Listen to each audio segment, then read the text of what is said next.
Hello, folks. Welcome to the show. This is Chewing the Fat, where we talk about everything and nothing. Tonight is Saturday, the November the 8th, so it's the Saturday before Veterans Day, and we wanted to show some appreciation to our veterans. And on the show today, we have a few veterans. We'll start with the age before beauty. So we have Sergeant Flack, served in the Airborne. We have Sergeant Shot. He served in the Army. We have Mr. Fish. He also served in the Army. And we have my co-host DT. He did not serve, but he's my co-host. And we have me. So everybody, welcome to the show. How we all doing? Hey, great. Pretty good. Good. Awesome. Good. Yeah. So I figured tonight's show we have some veterans on, and we just talk about your experiences, tell some stories. Chew the fat among ourselves with the audience. So since age comes before beauty, Sergeant Flack, how about you tell us a little experience about You your want to start time with in the me, military? huh? Yeah. I kind of figured you would. That's went into the Army right out of high school. It was 1971. I graduated. And when I graduated, I signed up. When I went in, signed the contract for Airborne. And I was guaranteed that. And the guarantee was, well, you're guaranteed to go. Whether or not you make it, that's another thing. So my first basic training was at Fort Knox, Kentucky. And that was a real trip. Had the old World War II barracks up on stilts. And everybody had a job when you got assigned to the barracks.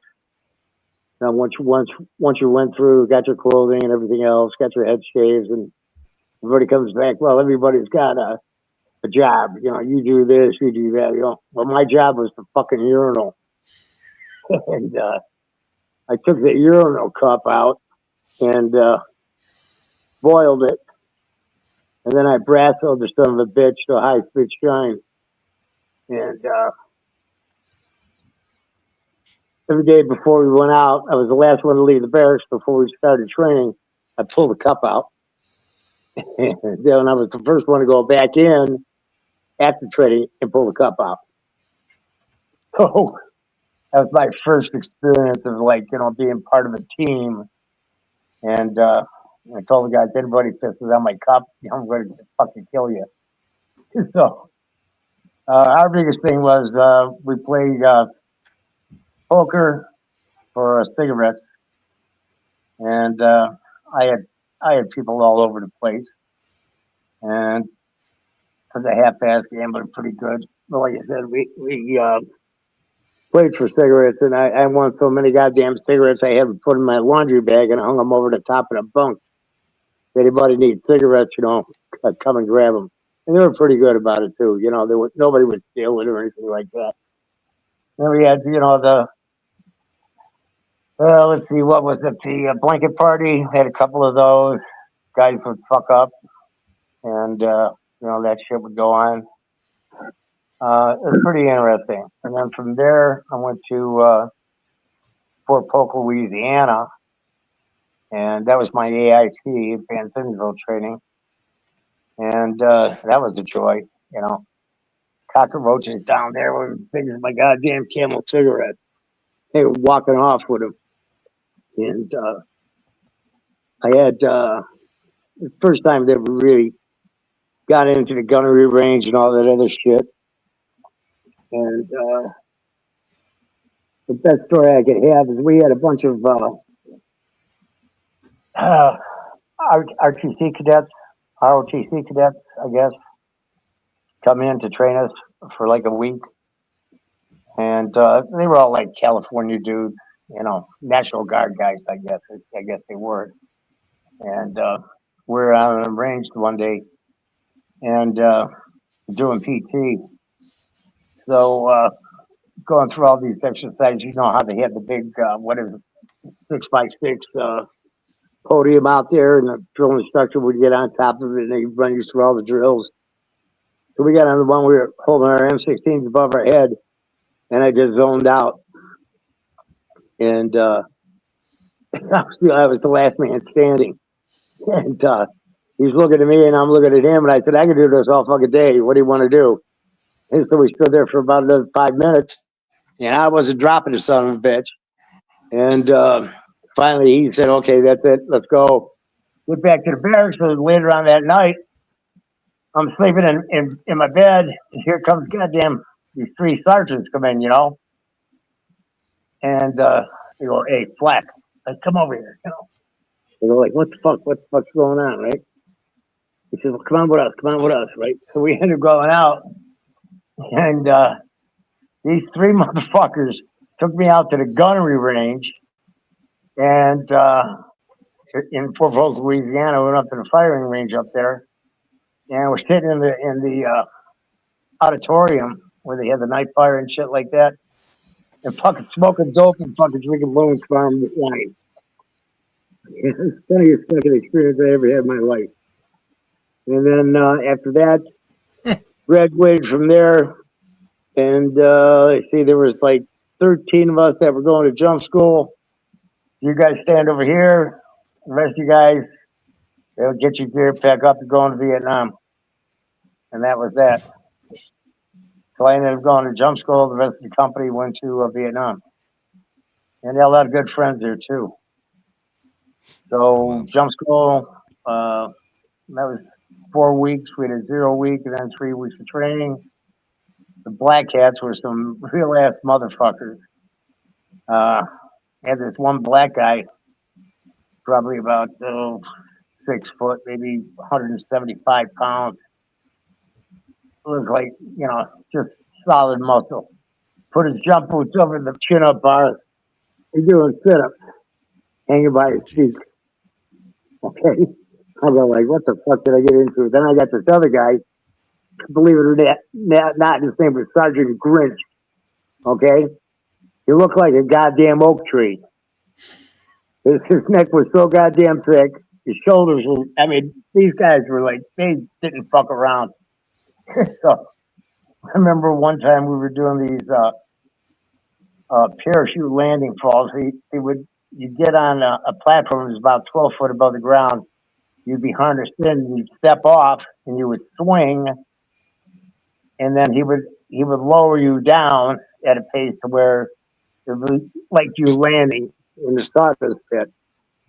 So the first time I stepped off, he just let go of the rope. I fell right into the pit. Said, you son of a bitch. He says, you're supposed to ease off. And I go, oh, God. So here we go. So, that class, everything was such mandatory training. It's embedded in you. You automatically reacted because the training was so intense. It was automatic response.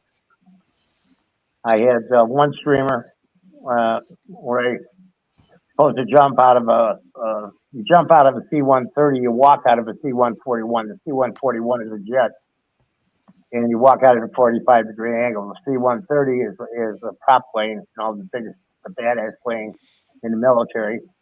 I know you guys have seen them. You jump out of that one. They got a windscreen door and everything when they open it up, and I jumped out of the jet, and the backblast fused my chute together.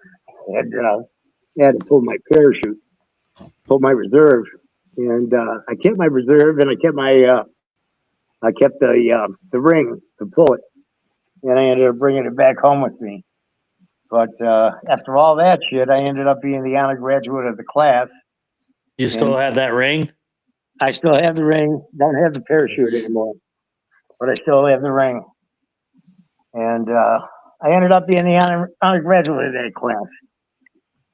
Believe it or not, with the white helmet, 42nd Company, 4th Student Battalion, Airborne Class 21, January 1972. And from there, I went to 82nd Airborne, Fort Bragg. Was assigned to the anti-tank hunting crew. I was there for about a month, and then they pulled me, and I went to headquarter company, military intelligence, and the group that I was with, we were just getting out of Vietnam at that time. They weren't sending any more troops, but magically, mysteriously, they sent that whole anti-tank platoon that I was in to Vietnam to train those guys how to use the TOW missile system to shoot down tanks in Quachit province. So those guys ended up being there 30 days training the troops over there how to use it. And then they came back, and of course they're all war heroes. Never saw any battle or anything like that, but it was funnier than shit. So spent my time there. I went stayed there, and I went to unattended ground sensor school. That was in Fort Huachuca, Arizona, about 2 miles, 3 miles away from Juarez, Mexico. And we spent some time in Juarez. That was really unique. All the Mexican women all over the place. And the unattended ground sensors, all I could say about this. If I would have known better at that time, I would have stayed with it because I could have had a job at Area 51. Oh, Or my second option would have been I could have went to Border Patrol. And you got to realize one thing: the stuff that we had back then, I'm talking 50 years ago, was so unique and unbelievable. I can only imagine what it is today. I mean, I could pick up boots on the ground just with wire sensors planted in the ground and looping the wire. I could pick up the nails in your boots, tell them where you're walking into my position. Yeah, and how far? Far out. Yep. Yeah, probably 100 yards. Yep. That was the immediate area, you know. So when you set up a perimeter at your fire base, you go out 100 yards and lay the wire and loop it. Then you can set your charges, your Claymore mines off of that, and get a good fan. Anything that would come in over the wire. Then I could tell we had stuff we used to drop antennas. Actually, they were like tiny little missiles with a vegetation antenna on top of them. We drop them out of helicopters down a trail, and we place them, you know, maybe 50 yards, 100 yards. We drop them about 6 or 7 down a trail, and you could tell if you got Jeeps coming down the trail. You could tell if it was foot traffic down the trail. You could tell if it was tanks coming down the trail. I mean, that stuff, that's seismic activity. Yeah, I mean, today that was all just on a screen, like Pong. Okay. Yeah. Yep. Yeah, that's what you would see, but I can only imagine today what they have. Oh yeah. You know, I mean, we're talking 50 years. I was doing that shit, dude. So that was the 80s, 70, 80. Yep. That was the late 70s. 70s. Yeah. That was, I got out in 74. Well, I'm born in 78. I'm not 50 yet, so my math is still mathing. And I'm sure our audience and myself want to know, did you see the gold at Fort Knox when you were there? No, no. I did not see the gold, but I can tell you what, it's as protected as they say it is. You saw the display of the one bar. Yeah. No, they show you. You couldn't even get in there. No, not that. Oh, When you first go in the like the lobby. The lobby, the what do they call it? The representative, you know, like vestibule. Yeah, the visitor center. Foyer. The visitor center. There's a block, a glass case with one bar, one big bar, just like it looks like in the movies. Yeah. So you get to see that. Well, Fort Knox was all about patent. Yeah. Oh, General Patton. General Patton and tanks. You had the patent museum there. Everything was patent. But you know what I'm talking about with the I know. I know exactly what you're talking the about. display But Yeah. yeah. for all the visitors. Yeah. That's Well, as much gold as you get to see. And right. same with us. Well, they had Congress go in there, back in the what was it, the 70s, sometime in the 70s or Well, 80s, they went in, they only got to see one room. All the wasn't it congressmen. Nixon? Nixon Oh, took us right. off the gold standard. So who knows? But yeah, I Yeah, heard there's they only got mines to, and stuff, all I've that heard stuff. rumors. I heard rumors it's empty. Who knows? Yeah. Well, thank you for your service and thank you for your Yeah, story. thank you for your service. Yeah, well, somebody else is going to be Thank next. you. Thank you for leading the way. Well, I Yeah. led the way as best I could. All right, Sergeant I will Schott. say this though, it was a lot of fun. Yeah, that's that. I've heard both. All my veteran friends. There's another veteran. My dad's a veteran. Laura's their Air Force. There's great stories like, oh man, that was the best time of my life. And then there's also stories like that fucking sucked the entire time.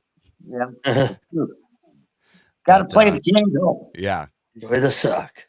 Got to play the game. Yeah, embrace the suck. That's what they say. Embrace That's the suck. exactly what it is. Enjoy it. I'd say enjoy the suck. I Enjoy it. did. I did.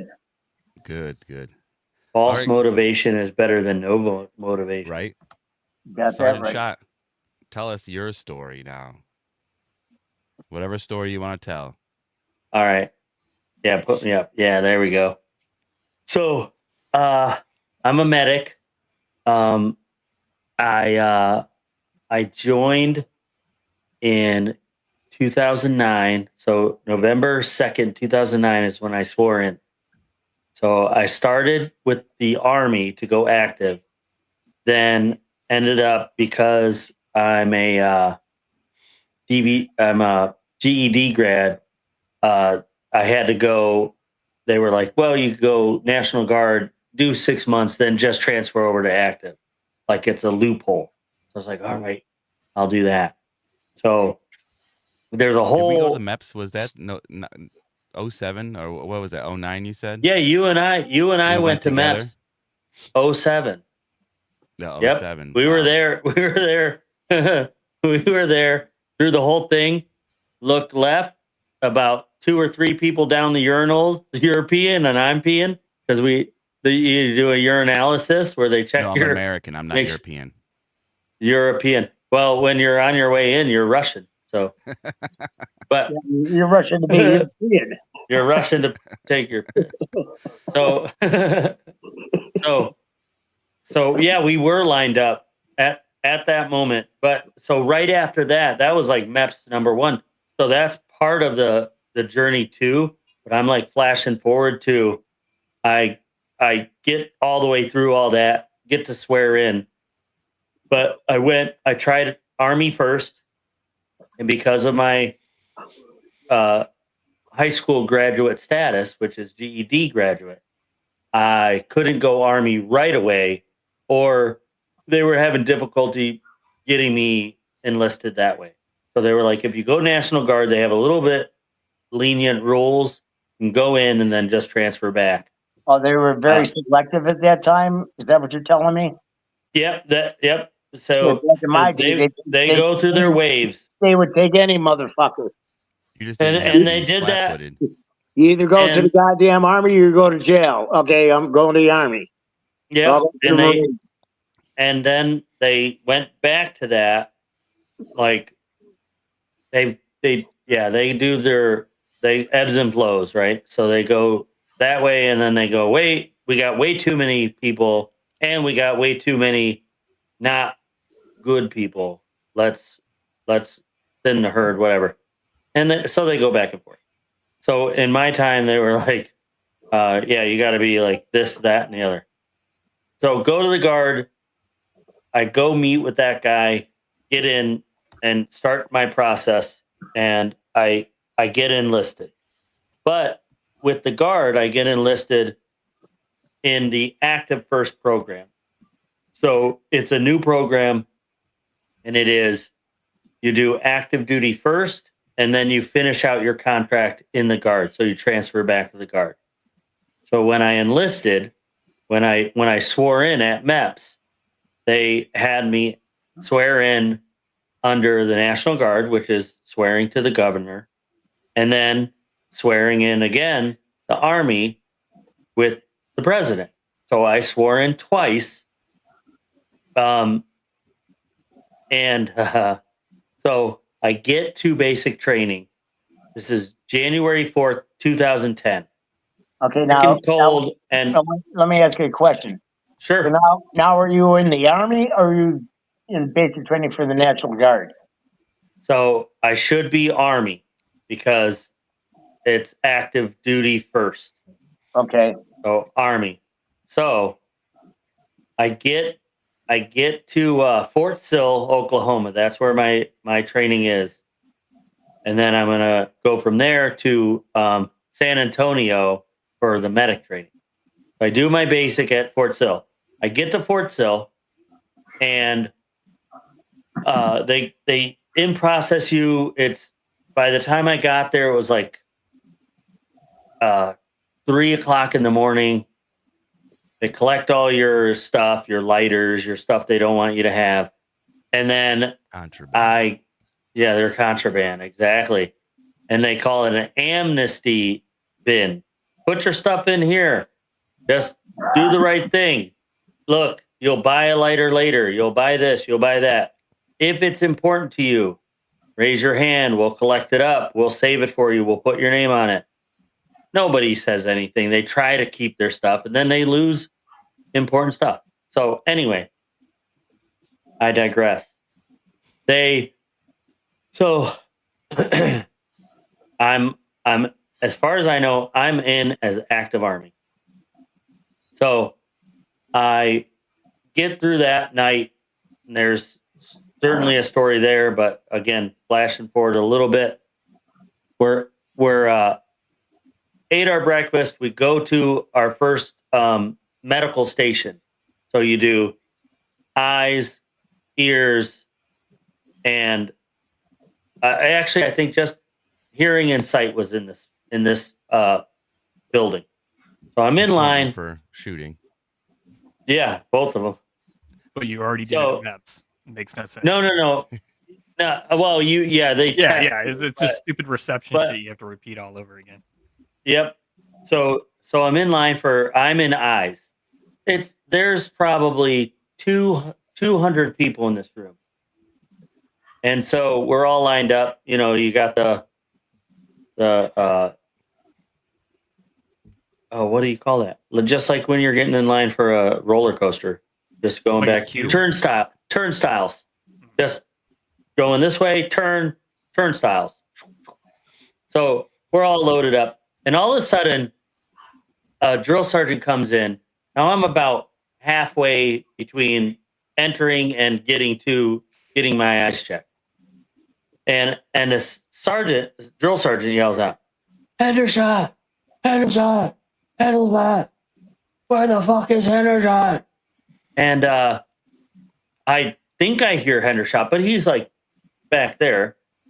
And a different guy's like, right here, I'm right here. And I was like, oh, okay, cool. That's not me. And then he's like, you say Henderson? No, I didn't say Henderson. I said Hendershot. Now he's closer to me. I'm like, oh, I'm looking around. There's no other Hendershots. Oh, that's me. I'm Hendershot. And so he like beelines over to me. He's like, what the fuck are you doing?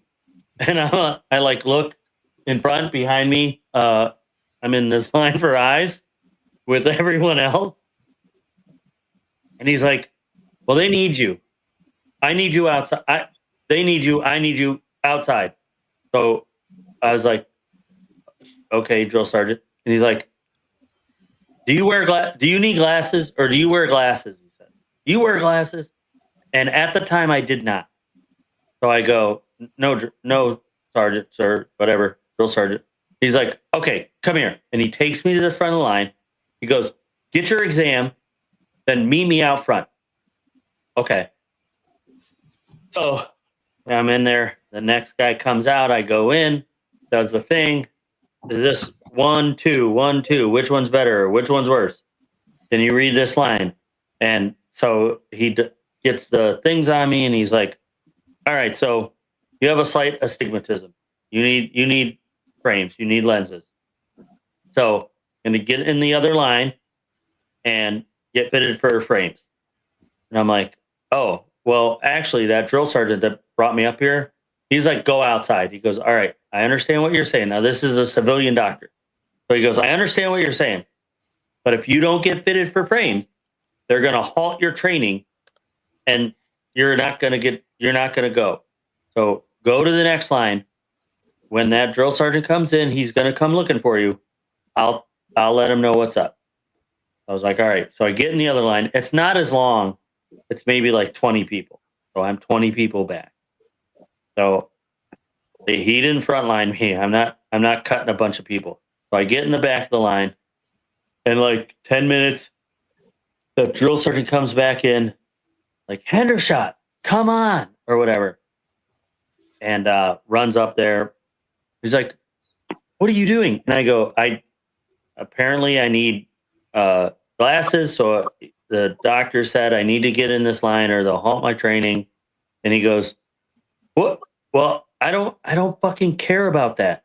I need you outside now. And then thankfully that doctor, the optometrist, was like, hey, you, which kind of really pissed off that drill sergeant. He was like, I don't know, I didn't catch your name. So he's like, yeah, I told him to get in that line. And sorry, sir, but I told him to get in the line because you know how it goes. If he doesn't get his lenses, he can't fire, he can't shoot. He's not a proper soldier or whatever. So he's got to get his lenses. So he's got to get fitted. He's like, okay, whatever. And it takes me to the front of that line. So I finally get done. Then he's like, when you are done with this line, do not get in any other lines. Meet me up front. I'm like, all right, yes, drill sergeant. So get done, go out front. Once I get out there, he's like, let's go. They needed you at the National Guard liaisons like yesterday. And I'm like, confused. And he takes off walking like really fast. And this guy's like 6'4". I'm like 5'11". So he's got 5 inches on me. And he is like longest gait I've ever seen, the fastest that I've ever walked next to. And I cannot keep up without jogging.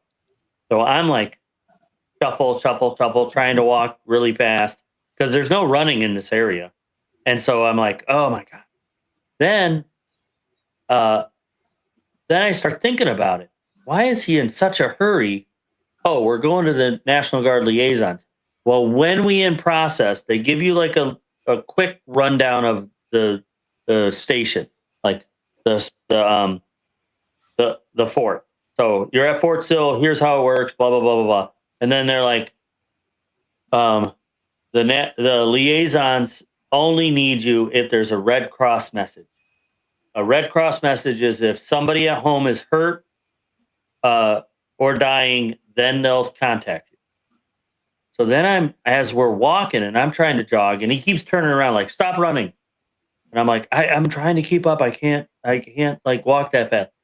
He's like, well, just stop. Just walk fast. And I'm like, okay. Now I realize like this guy's serious. And he said liaisons. Now I start spinning like, who is hurt? Who's in trouble? I'm thinking, okay, my dad goes to Florida a lot. Did he get in a car accident on the way? No, actually, it's January, so he's in Florida. He's not coming back to like March or April. So I think I'm good there. My mom, my wife, the 3 girls. I don't know what's going on. I don't know. My brother, my other brother, Captain Q. What the hell, right?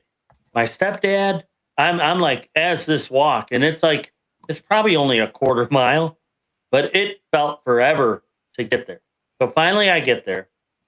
I get upstairs. He takes me upstairs and he's like, wait right here. They got to have an officer come down.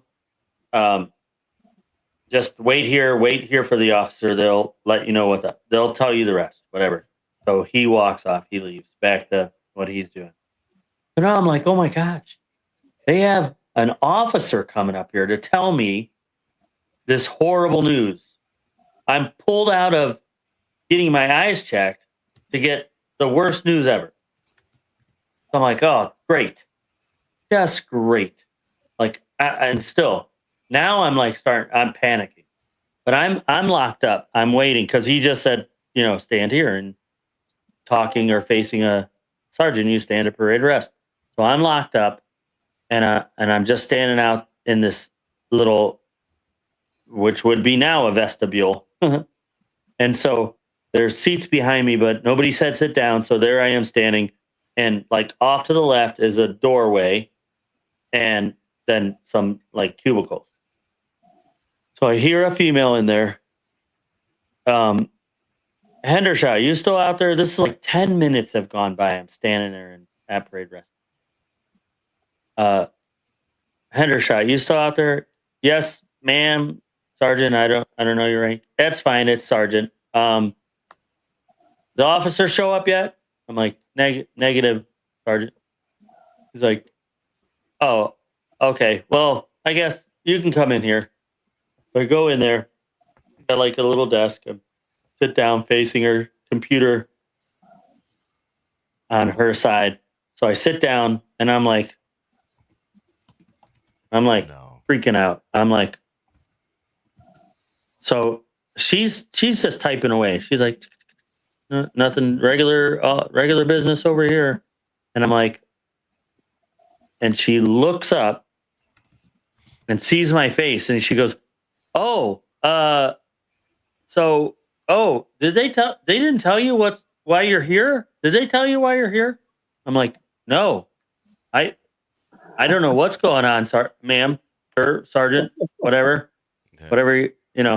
And she's like, oh, okay, I'm so sorry. Calm down. You know what? Everything's fine. So sorry. They should have told you, what's going on. So you're National Guard active first, right? And I'm like, yes. Like, why? What does that mean? She's like, so we have to swear you into the Army because you're active first. Right now, you're just sworn into the National Guard. So to be active, you got to swear into the Army, which is you swear to the president instead of the governor. And I go, well, I did that at MEPS. She's like, yeah, well, I don't know, whatever, paperwork. What we have is your National Guard active first, so we'll swear you in. And that's why we need an officer, because they swear you in. And I'm like, oh, geez. Are you sure everybody's okay at home? He's like, well, as far as I know, yeah. Well, geez, thanks a lot. Thanks for nothing. Geez. So yeah, they had me going. My goodness. That was my second day there. Really, first I was still hadn't slept. So to go back to that is got off the plane, got bussed over to where the basic training is, and it was like 1 a.m. They do that. Here, give us your lighters, this, that, and the other thing. Get you the barracks. Did you get cheeseburger and fries? No, nothing. No You food, didn't nothing. get when you got off the bus? No. Oh crap! I got in at 3:00. We had cheeseburgers and fries. Oh well, that was special. That was They pretty usually nice. give like a little sack lunch when you get to reception with like a little tiny juice thing and like maybe Oh a man, half a we PB&J. went right through the mess hall, man. Yep. So we Things have changed. the planes were delayed, so they would have had us there not at 2 a.m. We would have been there at like 11 or 12, and then they would have got you in. Or if you're hungry, here's this. If not, here's your bed. Go to sleep, and we'll see you at 4 or 5 a.m. 4 a.m. I think 4 a.m. was wake up. So we got to our barracks, got our beds, didn't even make our beds, got our sheets. They sat on the bed, and they're like, yeah, sorry about your luck, but it's like go time. So we're gonna go ahead and get going. So Just and they gave us PT uniform. We didn't even have regular uniforms yet because you hadn't been through CIF, which is Central Issuing Facility, Yeah, the which is supply. all your gear. Yeah, all Oh, your so you guys had go PT, get 'em gear. you Fuck guys yeah, had yeah. you guys had PT uniforms. That's the only thing they gave us. So it's wintertime in Fort Sill. So they gave us the winter PTs. So you We got didn't the we long didn't have pants and the jacket and the hat, we the didn't knit have cap. PT uniforms. We did everything in our fatigues. Yeah. Oh And man. then Everything. right after you was the sweats. And then after the sweats was the actual like track uniform. Just after switching from muskets. What'd you have, Fish? What I have? Yeah, did you have the sweats or the tracksuit? I had the sweats when I first got in. Oh, okay. So you're And then right we there. switched- What then year we did you go in? 2008. Oh, right before me. So yeah. You guys remember Just being switched. local, man. What the shit? So Oh we were my switching God. from BDUs to ACUs, and we switched from the sweatpants and the sweatshirt to the gray and Track. black with the A on it. Yeah, the track. Yeah. There's a Yeah, it had like the jacket had the little weird reflectors to it. Yeah. and little wings in the back. Yep. Yeah, funny. Yeah, All right, so then. Yeah. yeah, that's pretty much that's just I a still good have story. I got hundreds of stories. Go ahead, Fish. I don't even remember reception. It's all a blur. That's like the worst part of basic. I You was like you. I got in there at 11, stayed at the airport until about midnight, and didn't get to reception battalion until 1, 2 o'clock in the morning. And then you get a set of PTs, and then go to bed. And you wake up and start it all at like 4 a.m. after getting a couple hours of sleep. Yeah, reception's a blur. I don't remember much from it. I think that's how a lot of the guys were, unfortunately. Hey, did you guys have air conditioning in your barracks? Yeah, it was hot as shit. I don't. I wouldn't know. It was winter. Fuck, It was dude. heat. Yeah. It was heated. Fort Fucking Sill pussies. sucks. Fucking Summer and winter. pussies. Oh, Jesus Christ. Fort Sill. Real quick, Fort Sill froze over while I was there. Froze over completely where it knocked out all the power. The coolest thing was all the fences were coated with ice. So it was chain link fence Yeah, that was like you could see the ice like had formed over it. right. It was crazy. I never seen that before. But there was no power for like 2 or 3 days. Yeah, it was nuts. Okay, go ahead. Fort Sorry. Sill feels like during the summer, it feels like you're standing in front of the fucking heater. Like it's everywhere else I've ever been.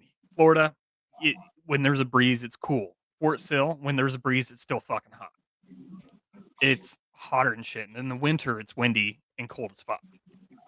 And you remember where the PX in clothing and cell is in Fort Sill? Vaguely. Or like commissary. My barracks were right down there. That was my last duty station. So Oh, so yeah, no, I wouldn't have known that because we were just we were walked everywhere, like doing full, marched everywhere. yeah, same.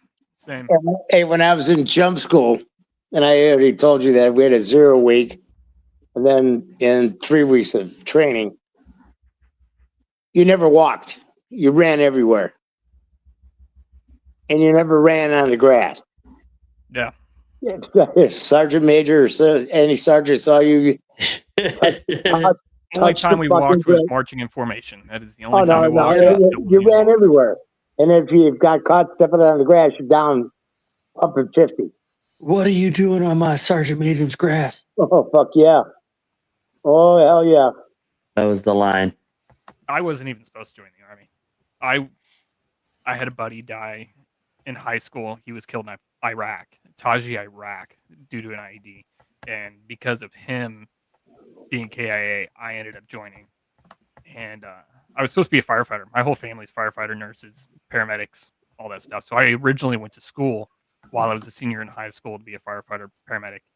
And once he passed away, I decided to join. And I played it safe. I went chemical. First duty station was Fort Leonard Wood, Missouri, or Whiteman Air Force Base, Missouri.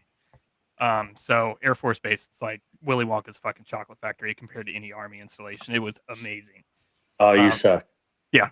1st and 135th Attack Helicopter Battalion. So we had Apaches. I ran down aircraft recovery missions for them for a while. And then we switched to Blackhawks. So we went from AH-64s to UH-60s. Yeah, 60s. But my favorite basic training story is I kind of had a similar thing when we were about to get ready for graduation. You know, you end up going back to CIF to grab your dress uniforms, pinks and greens or your blues, whenever you were in. So I got a call from a drill sergeant, and usually you go everywhere with a battle buddy. Like, you don't go anywhere without a battle buddy. In basic training, AIT, same thing. I had a drill sergeant call me to the company area, and he was like, "You're coming with me, no need for a battle buddy." I'm like, fuck, like, what's going on? Did I get a red cross alert? Like, what's going on? So they took me all the way back to reception. I go into S1 in reception, and I'm just waiting for bad news. I don't know what's going on at this point. I'm supposed to be getting my dress uniforms, no clue. So I go into S1, and there's a little specialist. She puts a whole bunch of paperwork in front of me, and she points to it. She was like, "Is this your signature?" And because I was stationed on Whiteman Air Force Base, or was about to be stationed on Whiteman Air Force Base, I had to have a top secret security clearance because that's where the B-2 bomber is located, and you have to have a security clearance to be on that installation. And I looked at the paperwork, and there were a couple other guys next to me, and apparently they were CID investigators. And I didn't know this at the time. They were just wearing dress shirts, slacks, no guns or anything on them, so I had no clue who they were. And I was like, "No, that's not my signature." Like, they're like, "Okay, that's all we wanted to know. You can leave." And I'm like, "Wait, why do you need to know this is my signature?" "Well, this is your security clearance paperwork, and you were supposed to sign this in MEPS prior to your arrival in basic training." And I'm like, "Well, I never received such paperwork." And we're like, "We know now." So a major was supposed to get me to sign the paperwork in MEPS. Turns out he forgot to have me sign it, so he forged my signature on the paperwork. Oh shit! He forged my Oh, and signature. you I'm gonna guess inadvertently he wasn't a major anymore. threw him down. I went back to MEPS. I worked in recruiting. I did that little thing where you can go back and work in recruiting for a little bit. And I went back, and he ended up being a lieutenant. So he got demoted for the whole thing, which I'm surprised he's still in the military, but he got demoted from major to lieutenant. Oh wow, that's pretty far down. But I had to redo That's a all my security couple clearance down. paperwork. Yeah. I had to redo all my security clearance paperwork. That's my biggest story from basic training. I remember, just because I thought I don't know. I thought something was wrong, and it's kind of the one thing that stuck with me. Yeah, wow. You know, that definitely would stick with you. But yeah, I went from AIT in Fort Leonard Wood, which great experience. The only thing about chemical school is you're learning about. I already had my hazmat awareness and operations. I played it safe because I went to school to be a firefighter, and the main part about firefighting is you have to go through a hazmat awareness, operations, and technician course. So I was going to do the same thing in chemical school. So I'm like, "Oh, I don't even have to study. I've already done this before. Taking the test. Didn't study the entire time in AIT. Everyone was freaking the fuck out studying. They're like, "Oh, winter, you need to study. You need to study. You need to study. You're going to fail." And then it comes down to the test. I got 100% of my awareness and 99% of my operation. And afterwards, everyone's like looking at me like, "How the fuck did you do that?" And, but chemical school, all they do is basically you do FTXs, go out to the field, and they throw CS gas at you the entire time. So it's just a giant CS chamber all over again, 24/7. Constantly dealing with CS, constantly Break down those acronyms. Being in it's tear gas. Yeah, just get hit with tear gas all the time, and you have to put your all the gas time, mask on all the fast as time. I remember laying in a hole, and I felt something hit me in the ass. It ended up being a Gas. Yeah, basically. The cool thing about chemical school is there is a facility in Fort Leonard Wood, Missouri called the CDTF. It's the Center of Disease. Shit, I'd have to look up the actual name of it. But it's they used to make it in Alabama. They closed that facility, but it's the only place in the United States they make VX nerve agent. And the US government says it's for training use only. That is the only reason they manufacture it there. But we all know it's probably not used for training use. We can surmise. Mm-hmm. Mm-hmm. So as a part of chemical school, you have to be able to go through this. It's like a CS chamber, but it's live VX nerve agent, something that can get you kicking chicken within a few minutes of just being exposed. It's a huge top secret area. You can talk about it, but you just can't go through the whole, like, you can't take photos and shit like that. But everyone knows about it being in Leonard Wood. But it's a giant city that's a hot zone. You have to go through blood draws, mask fittings. You have to make sure your Mop 4 fits perfectly, and it's a whole day's process. You cannot go in there with any belongings besides your CAT card, your ID, your military ID. They take everything from you at the gate. Once you get in, they give you a brand new set of uniforms and some Converse tennis shoes.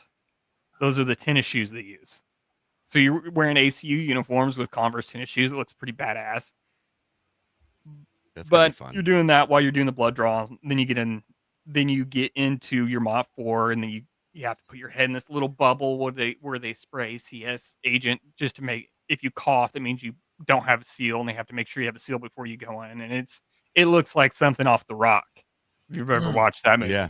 The Rock. And yeah. big red lines on the floor. There's pressurized door. It's a negative pressure facility. You walk into this room, and there's individuals in level 1 chemical suits with respirators inside of them, huge plastic suits, and they had syringes inside of Tupperware containers, and they were using the Tupperware containers to hold the VX nerve agent.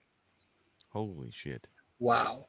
And so you go into this first room, and it's a Humvee, just a skeletonized Humvee. Just the frame and the side panels and everything on it. And they go up to it and they douse part of that Humvee with VX nerve agent. And it's your job to go over there. You have M8 paper, which is a test paper, and you have to go tap it and make sure it tests positive. And then they give you a little decontamination kit where you decontaminate it. And then once everyone goes through it, you're good to go. And then you're on to the next thing. During this point, we had a guy fall out because he didn't drink any water the day before. So you fall out in a live VX nerve agent chamber. They're dragging your ass out, stripping you butt naked, hitting you with a whole bunch of atropine, and scrubbing you down, which is the most embarrassing thing ever. So we had a guy go down. They stripped him naked and Jesus. deconned him, and everyone just kind of like carried on. Like nothing, just said, don't worry about that guy. We're just going to continue Bob. on. He'll be back. With our training. You'll see him later if he's not fucking kicking chicken and having seizures, because once you're infected with VX nerve agent, atropine's just there to stop the symptoms. It doesn't back the symptoms up. So you start with difficulty breathing, then you start having seizures, and then your respiratory system shuts down. But if you start having seizures and then you're hit with atropine, you're going to have seizures for the rest of your life. Oh, wow. Oh, shit. There's nothing that can treat what a nerve agent can do to you other than stopping it from doing that to you. So they treat it very seriously, like they should whenever you go down in that situation. So the next thing you do is there's M4 carbines laying against the wall, and you grab an M4, and those people come back in with the syringes and Tupperware containers, and they douse the M4 with VX nerve agent, and then you test it, decontaminate it, and you're done. Then you go into the next room, and it's like a mock city, and you have to use chemical detectors to go find where the VX nerve agent is. You have to learn how to decontaminate it, and then afterwards you have to drink out of a canteen in a contaminated environment. It's basically like a trust fall. It's there so you can trust the equipment you have. There's no other. It's really not a good training opportunity, other than you understanding that, okay, this equipment we do have in the Army can protect me from this shit. if I do get exposed to it. Right. I mean, As a That's as a crazy. medic, do you know what natural creature creates the same effect as that? Yeah, as that same agent, the nerve agent. What? the Black Widow. No shit. Nobody's ever died from a Black Widow. Hmm. It does the same exact thing, and same thing as the nerve agent. Nobody has died from it unless they like have an effect and fall off something and die, like Yeah. hit the ground, like trip and fall. But yeah, the Black Widow, it hits your spine and it locks you up and it causes all kinds of No nerve. clue. Yeah. Did, cool, right? did you guys ever have to do any decontamination training, Oh, like yeah. at NTC or JRTC or anything like that? So you understand how it works. So when you go into an environment like that, you have to strip fucking naked afterwards when you go through the Yeah. decontamination process. That's why they give you these clothes, the Converses or the whatever they are. They give you those clothes so they can burn it afterwards because they can never use it again. So they buy as cheap Right. as possible and then they fucking burn the shit. Oh, So- yeah. So And after by the lowest bidder. Yep, basically. So after the whole shindig of going through Let me contaminated, ask you two guys something. Sure. How much time did you spend on the range? every month. A lot. You mean by the range is qualifying with your weapon, or you mean the range like I mean, the range against live enemies? Okay. the range you qualifying. Once I switched over to a combat arms MOS, we were at the range once a week. Okay. And what about did you guys ever go to like well, when I was in the military intelligence, we ran a prisoner of war camp. You guys ever go to any of those? They slotted our unit to because I was originally an aviation unit. SERE, all pilots had to go through Oh SERE. yeah, here. And Okay. they slotted a few of our guys to go with them just for the experience. And we did some training shit here and there because I was in the downed aircraft recovery missions. So we had to do some SERE training. It wasn't as like in depth as the actual SERE course, Yeah. but we experienced it a little bit. Okay. Are you serious? Yes. About what you're saying? I also did SERE training, but it probably more involved because as a medic, you treat everyone. So after the enemy gets shot, if he's not dead, you're treating him. Yeah. But hey, Steph mentioned another thing. That just popped up prior to. She said, "Thanks for the matching mustaches." Yeah, I've been sitting here Yeah, so quietly the that's whole pretty time sweet. when everyone's talking, and that was the one thing I was going to say about the veterans here, and then of Way to course go, our Greg. host. You took it from Dave. You So stole his I'll just go thunder. back to being muted. I'm sorry. Yeah, well, you just You gotta speak. Go ahead, throw it in there, Dave. I don't interrupt people when you're talking. I don't do No, that. go right ahead. That's We're good. waiting to hear from you. She also said, Dave, We've only she's served still got to $20. hear you talk. Hey, What was it? Put it up again.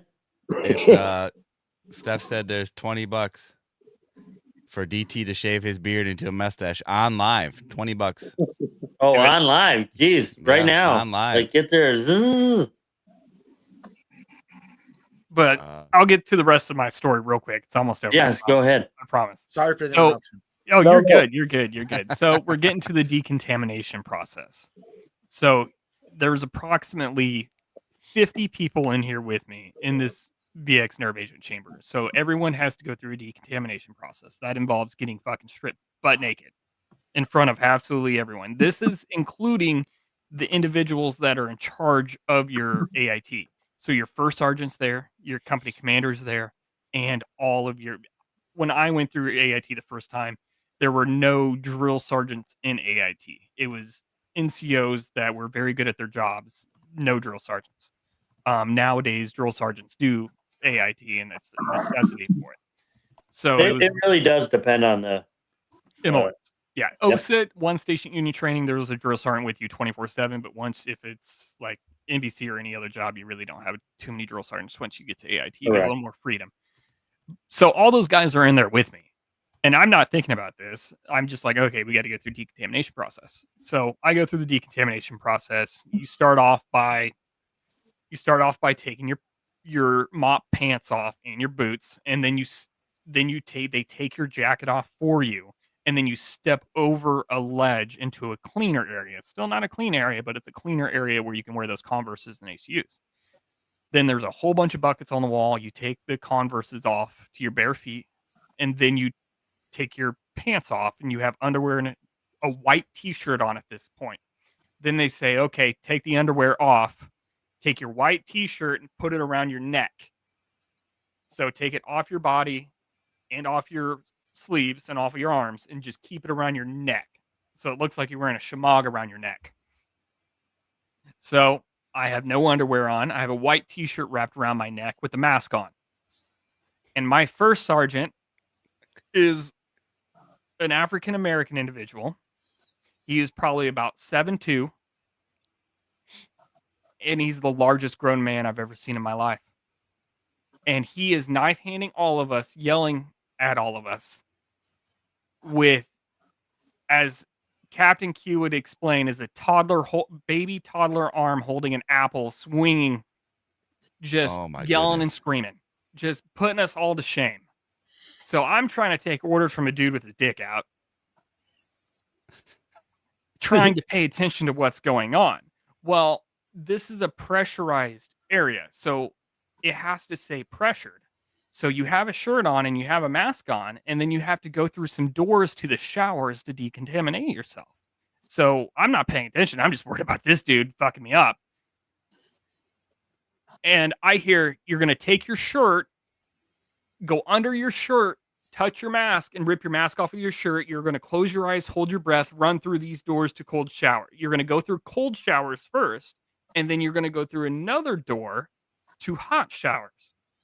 So the first guy up in line closes his eyes, takes his mask off, and takes off running. You hear him screaming because the showers were so fucking cold. And then you just hear a large bam and a motherfucker and him hitting the ground because these doors are positively pressured and you have to really push on them to be able to get through them. And then the next guy does the exact same thing. So now you have a doggy pile of naked dudes with their eyes shut, sitting in cold water, trying to figure out which way can't is figure out up. how to get through a fucking door, and they just keep sitting people. So now you have a 30-car pile up in the showers, and everyone's cussing, and then the sergeants are yelling, hey, stop fucking talking, close your eyes and get through the door. And then someone finally opens the door and holds it open for you. But there are about 5 or 6 guys laying on the ground because they got knocked out by a door butt naked running through fucking cold showers. That's pretty fucking funny. Hilarious. Yeah, that's a story. It My was an goodness. Pretty experience. good. I remember AIT just specifically for that reason. That was like my first jump. You know, if you only got a certain amount of time once that green light comes on, you got to go. And then you always got one son of a bitch that freezes in the door. And Yeah, that and then you have the pile blows up. the whole stick out. So instead of landing on the drop zone, you could be in trees, you could be in the lake, you could be in the swamp. You know, they didn't put up with that shit. You know, you didn't hit the door, son of a bitch kick you right in the ass and get you out of the plane. Yeah, you're in the way, man. That was some hairy shit.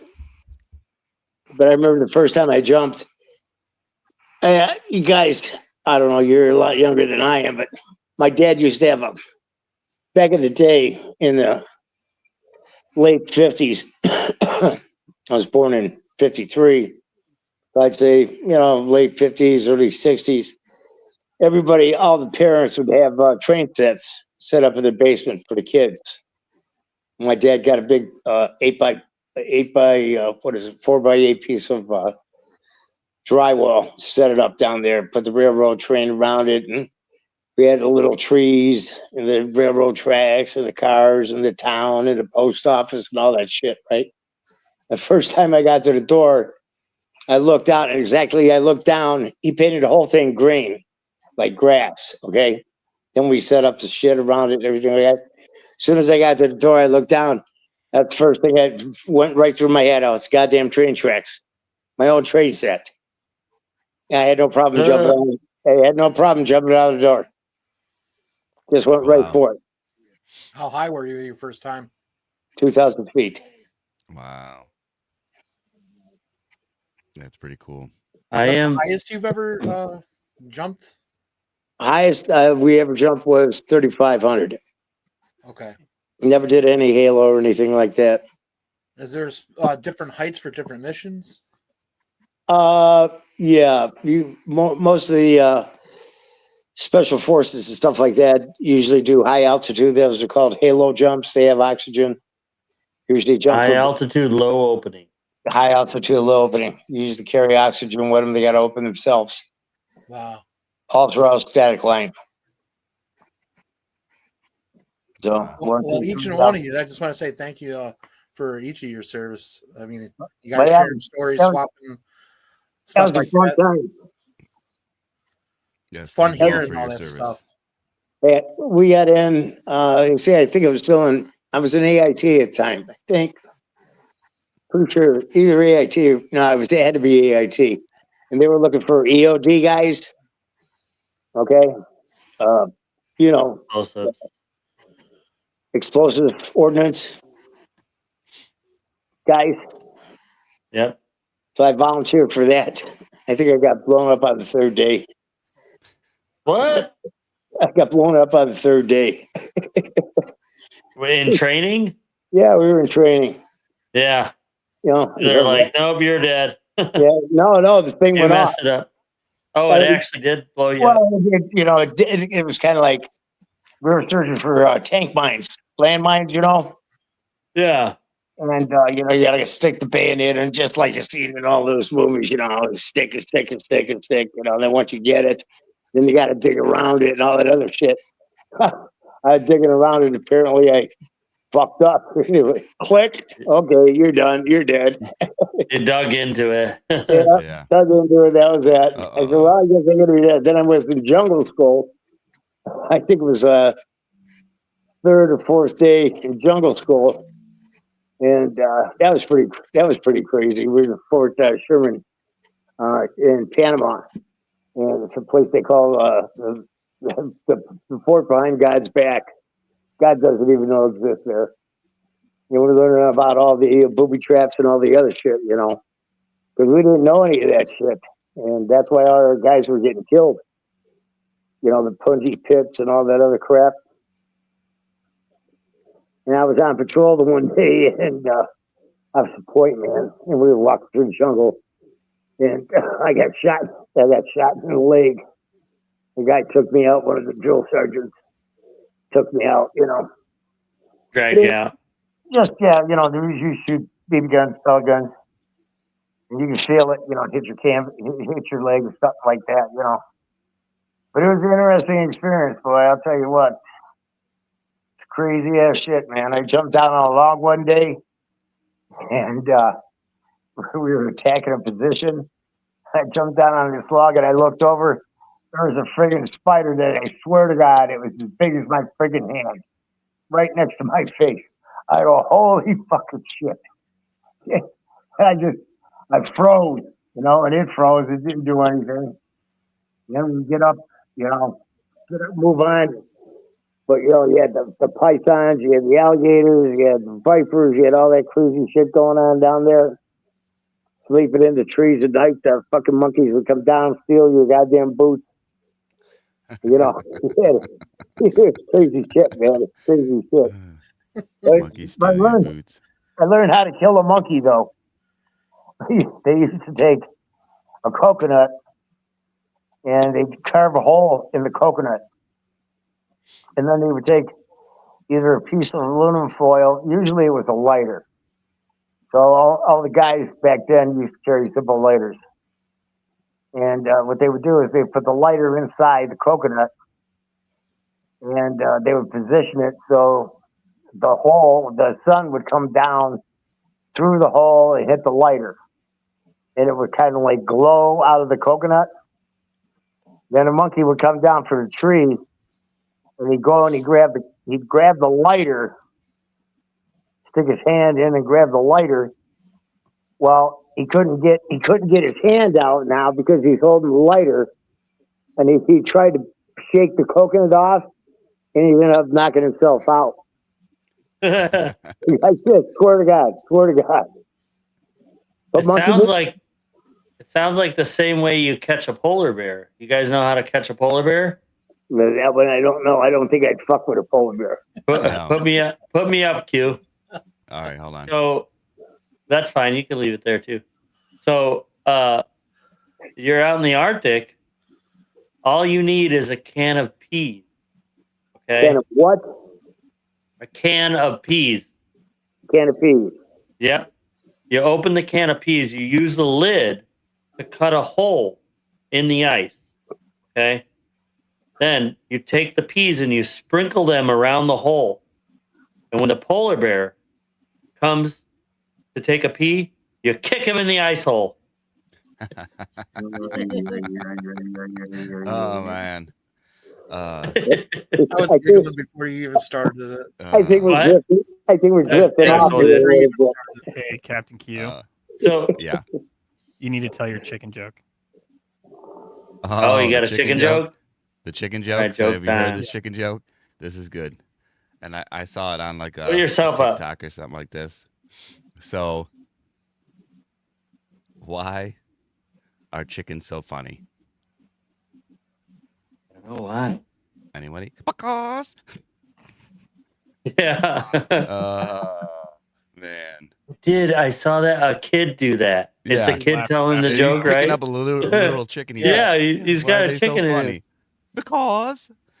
Oh, man. Yeah. Any of you guys I been did out see to NTC National Training Center Oh, where is it? or Irwin, California? No.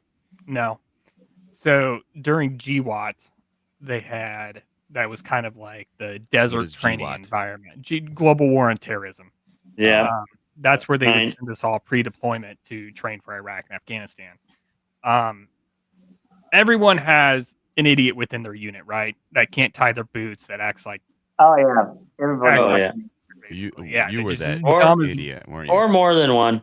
yeah. Oh, absolutely. Or more than one. We had one. I definitely have more than one. So when you go to National Training Center, you get on Miles gear, which is the fancy laser tag that costs billions of dollars that never works. And you spend 30 It worked days. when it was new. Yeah, barely. They never update it. Yeah. You put that shit on everything. You're shooting blanks, and there's like a laser on your gun that shoots out and all that good stuff. So we all get cards, and these are casualty cards. So if your Miles gear ever goes off, on this card it shows you what your energy or injury is, so that way you can show the medics, and the medics can triage you and treat you what your injury is.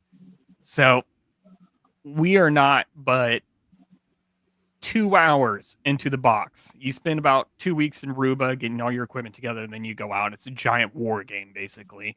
And then at the end, they have a giant live fire exercise for all the Bradleys, tanks, Apaches, all that good shit.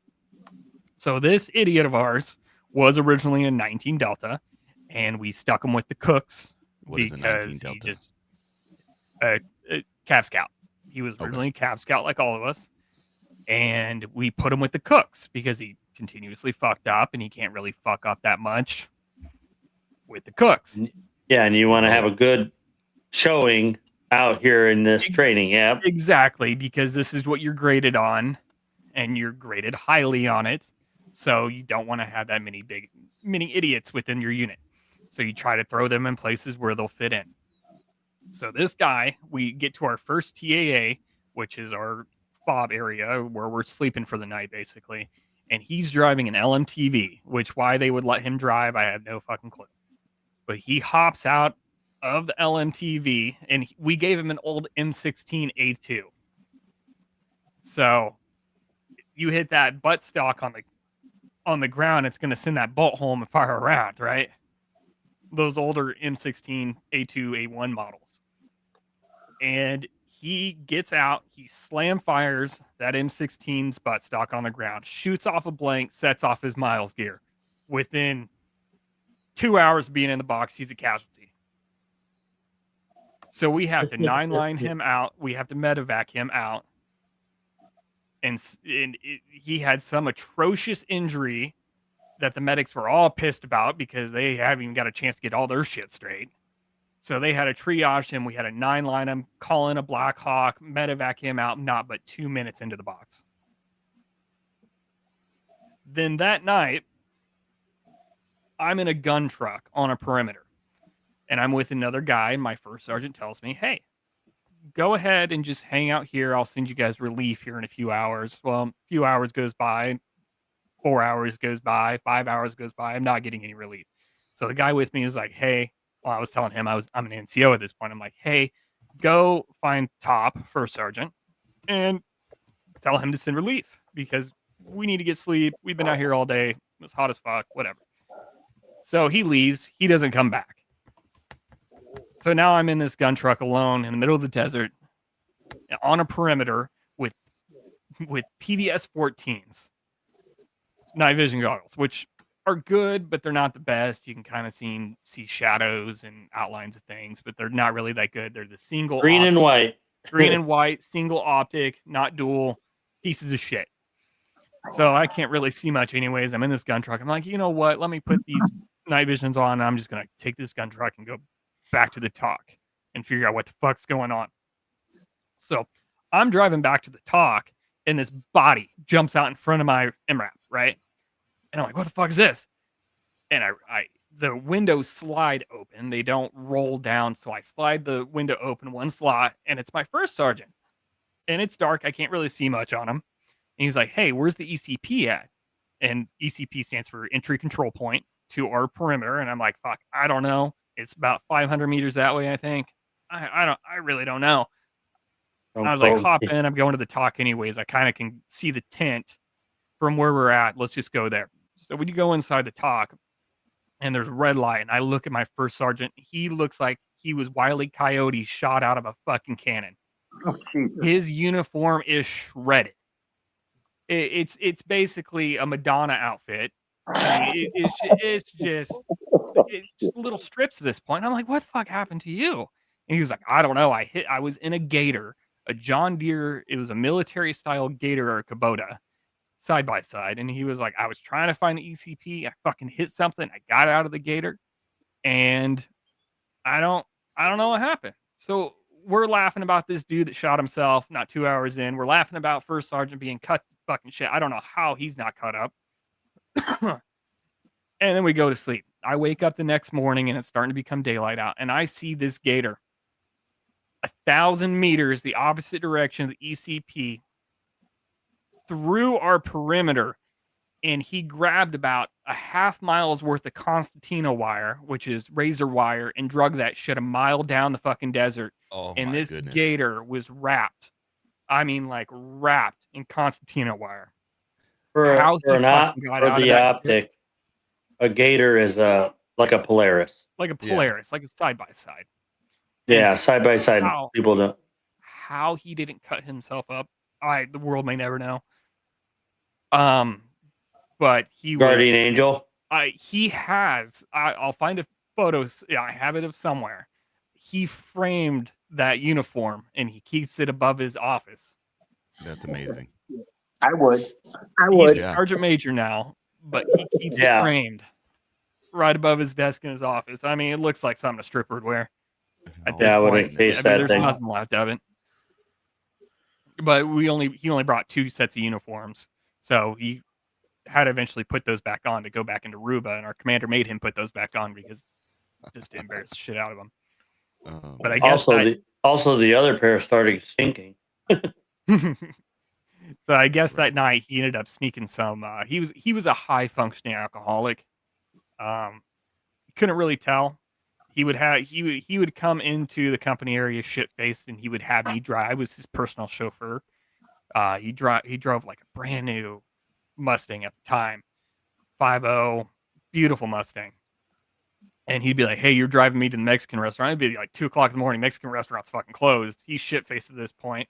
I'd be like, "Yeah, Top. Yeah, I'll drive you to the Mexican restaurant." I'd drive him around the block and get him to sleep like a fucking toddler. And then park the vehicle right back into the company area and just kind of let him fall asleep in the car and go back in and go to bed myself. But he was a high functioning alcoholic. never had a problem with it. Well, he had a problem with it, but it never affected his military career. And turns out he was drinking that night when he ran into the Constantina wire. Oh man. And the first sergeant made him parade around in that uniform for about a week in Aruba because that's my little NTC story. I love it. Do you know why Good the story. military is so strict on uniform? AR 670-1. Why? They try to minimize casualties. Ha ha ha ha ha. Yep. Come on. I expected That was pretty good. better laugh out of that. That was all right. That was good. It All works right. both ways. Better than the Bacall joke. Well, yeah. Well, Because little fun facts. So the flag at the top has a ball. It's called a truck. If you didn't know that, that's what that ball is called. Truck. What on a military establishment is inside of the truck? Well, there are 3 items inside of the truck: a razor, a match, and a bullet. The legend is that the razor is used to cut the flag to shred it. The match is used for burning the flag in the proper manner. And then the bullet is used to defend yourself, but you only have one. So really, what do you think that means if they took over the base? It would be to... well, if you're shredding the flag, that only tells you one thing. Hopefully it's not a SIG P320 because then you're just fucked all around. So the last bullet is to just... For you, yeah. So, yeah, Yeah, there was a myth Oh. going around. you're not compromised. You guys probably seen this on the internet or something like that, you know.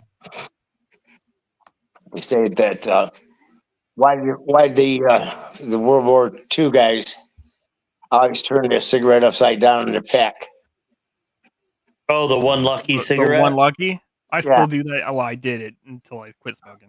Yeah, now you vape like a loser. Well, I think so I'm sitting here and I'm thinking about this, and I go like, "That's fucking stupid." That's really fucking stupid. Because all the cigarettes that were issued in World War II were non-filter. So how do you couldn't know? tell if- You couldn't tell Oh, what it side. had to have happened after that. So Yeah, there's no way. yeah, what's the origin of the lucky? Let's see. That was your Yeah. lucky cigarette. That would be the last one. You turn that one upside down. So if you got to the last cigarette and you pulled it out and that was the one, that means you made it. You weren't a casualty. That was your Oh, lucky. it was your lucky cigarette. I've been in situations So it was where like the the lucky forced luck. is used in the same day. Yeah. But the thing is, either you had Camels, you had Chesterfields, we had There are many non-filters. they were all non-filters. American spirits. So my day, no cigarettes came in MREs or any field rations. So we had to be creative on how we got our cigarettes out in the Well, you field. were just very lucky you had MREs. I was eating shit from 1944. C rations. Yeah. C rations. Came with a little pack of fucking toilet paper, came with a little pack of cigarettes. MREs still come with a little toilet paper, not the cigarette part. We had They're more like napkins, but yeah. yeah. I used it as well. I've shit in an MRE bag one time. That was a good time. Because out in California, you're not allowed to dig a hole and just shit. Yeah, that's what I do. Stupid EPA California guys. Oh, You couldn't dig a hole and shit.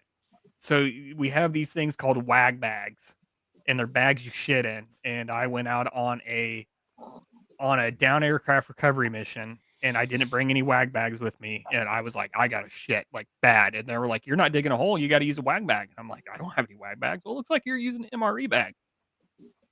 Talk about messy. I mean, the hole's only that Talk big. about bullshit. I dug the goddamn hole. Fuck you. So my company I just commander was right there. It was not going to happen. He was going to have my fucking ass. I'd have fucking shot him. I'd have shot him. yeah. Back in our day, that's what we did. Back As in our Sergeant day, Flack said, that's what you did. that's what you did. That's As what you Sergeant did. Flack said, the Lucky cigarette. The only thing to add is it was because the most popular cigarette brand was Lucky Strike. Lucky Strike. Okay. Yeah. Yeah. But Yeah. everything he said was correct. If you flipped one to make it to that last one and you survived, Yeah, the only way you'd be you'd able to time do, out and ration your cigarettes. the only way you'd be able to do that is that the non-filter cigarettes are printed at the top of the cigarette. It'll either say Camel, it'll say Chesterfield, it'll say Well, Lucky. what this is saying is, in World War II, Lucky Strike was the popular brand, the brand, and then that's where the saying came from, because you're Lucky Strike. You flip one over, you're lucky to get through this pack of Yeah, Luckies. you used to be able to And do this that. one Lucky. cigarette is the luckiest cigarette. I said Yeah. Lucky Strike means fine tobacco. That's what the LSMFT used to stand for. Lucky Strike means fine tobacco, but then we all used to say Lucky Strike means flabby tits. Well, this is World War II, not when you were doing it in Nam. So No, but I'm just saying, but that's where the flabby saying, tits. that's where it came from. Lucky Strike means fine tobacco back in World War II. Yeah. Then even the World War II guys came over. Lucky loose straps mean flabby tits. Yeah. That didn't come from us. That came from the World War II guys. Yeah. Sounds Sounds like a coworker right now. Mean flabby tits. Brewer. Sergeant But Flack that's a long- asked earlier if you guys had AC in your barracks because his daughter, my girlfriend, was going to join the army, and he's like, "No, don't join the army. We don't have it. Join the Air Force because they have AC barracks." So she joined, convinced They her they also have have the great best defense. meals, they have the best everything. Join the Air Force, so she's an Air Force veteran. Yeah. When I was That was a better path. at Fort Bragg, you used to do our mile runs, 6 miles run in the morning. We had one big ass fucking industrial fan on each floor. Son of a bitch had to be 6 foot by 6 foot. Oh yeah. Oh yeah, we had those. One on each end of the barracks. Yeah, do you have Yep. that on each Not- floor? Probably Each not floor six. had one. Then we'd run Huge. down past Pope Air Force Base, and then we'd turn around. Then we'd run back to the barracks.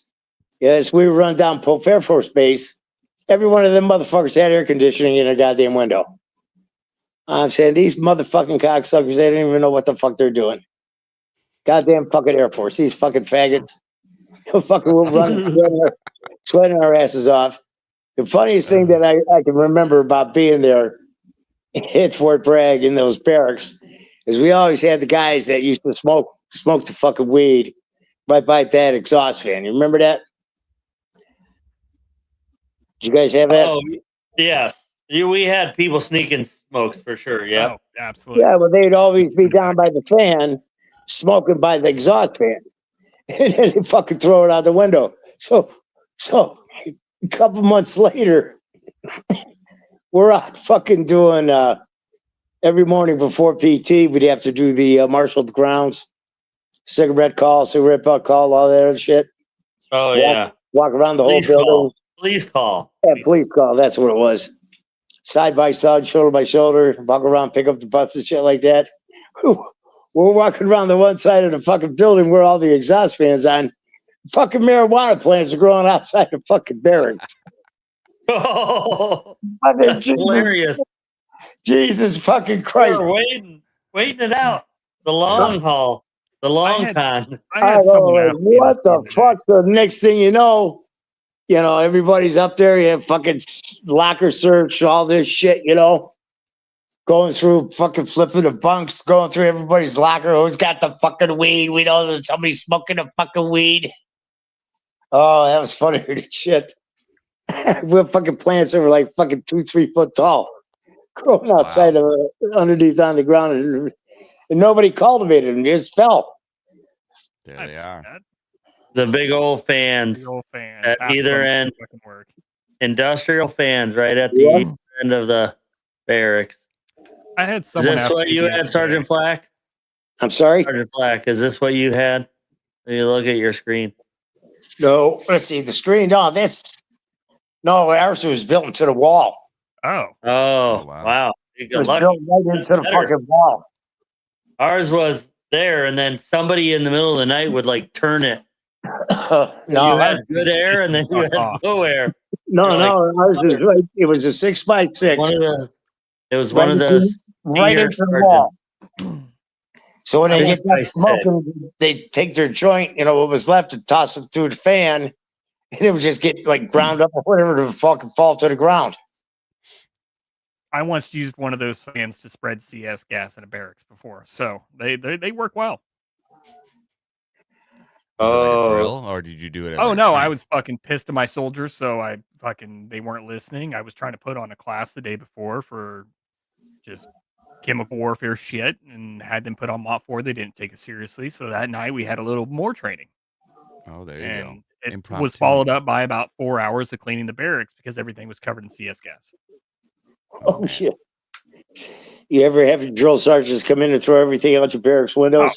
I did that. So that was my last. I was with the TRADOC unit. I was a drill sergeant within TRADOC for the last year and a half of my contract, and oh fuck, we did that shit all the fucking time. Yeah, and then get your attention. I used to build walls of rucksacks.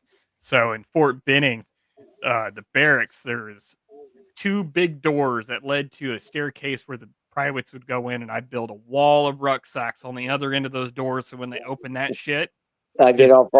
rucksacks just everywhere. That's a good one. That's good. That's a good Yeah, one. toss barracks, all sorts of shit. Yeah, good times. My dad served in the army in the 80s, I think 82 to 84 or something like that. He was in Fort Allen, and I think he said he had a story that he had like a grill outside of the barracks window, and he would make stuff outside because they couldn't do it, and he would hit it and all that stuff. He was stationed in Germany. He went in.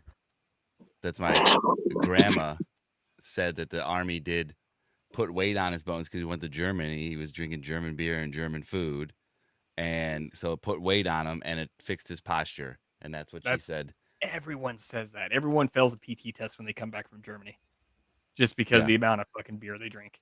Yeah, he was in he was tanks. He was in armored division. He was in like I think he was like tank recovery. He was in the crew that had a tank instead of a turret. It had a crane, and he was a diesel mechanic. Those things. Is that your wall fan, Sergeant Black? I'm sorry. It looked like that. It was in the wall. Hang on one second. He's looking. Big old fan. I'm trying to blow it up here. Yeah, that's it.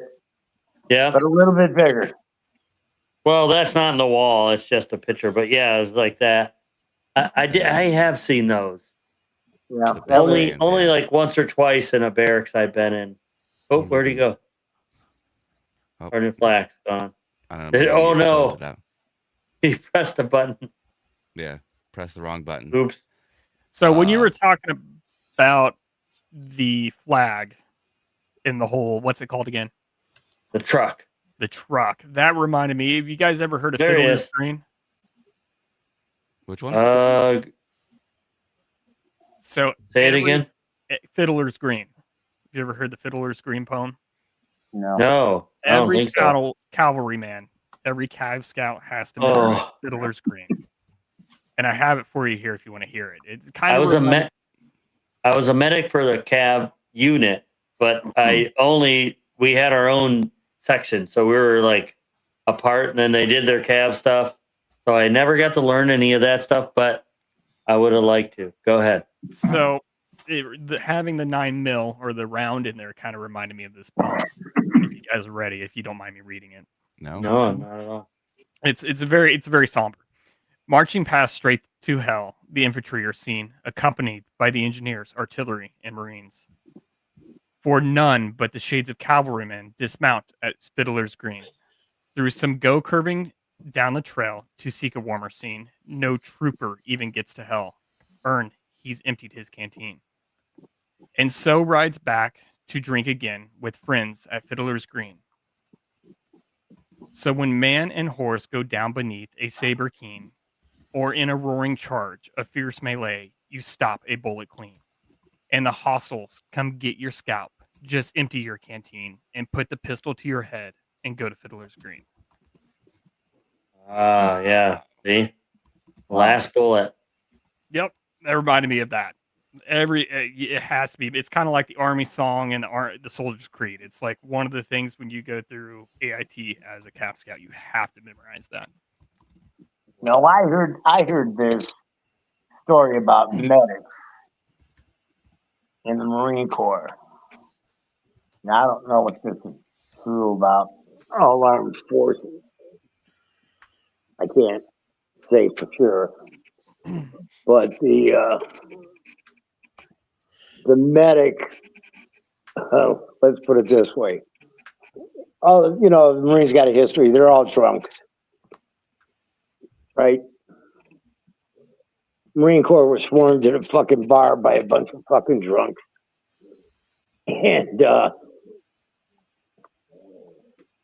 in a platoon, the medic is the most beloved and cherished person in that whole group. So if they ever went to a bar and somebody threw a punch in a medic, you'd have to fight 40 guys. Because every one of them will put their ass on for that medic. Because that medic and supply sergeants. Because that medic is one that he's the one that puts. Those are the three. You. Yep. Yeah, I think Cook. Oh yep. yeah, Cook, yeah. medic, and supply sergeant. Yep. Three guys you don't fuck with, and you're gonna have everyone try to murder you. So I actually think that's the order too, is medic, supply, cook, because your medic, like you said, that's the guy that's gonna plug you up and put you back. Right. That supply sergeant's gonna give you the means to be able to fight, and the cook, you're like, well, I just like when he cooks me good stuff, but we have MREs just in case we lose the cook. So that's why he sadly gets the last of the three.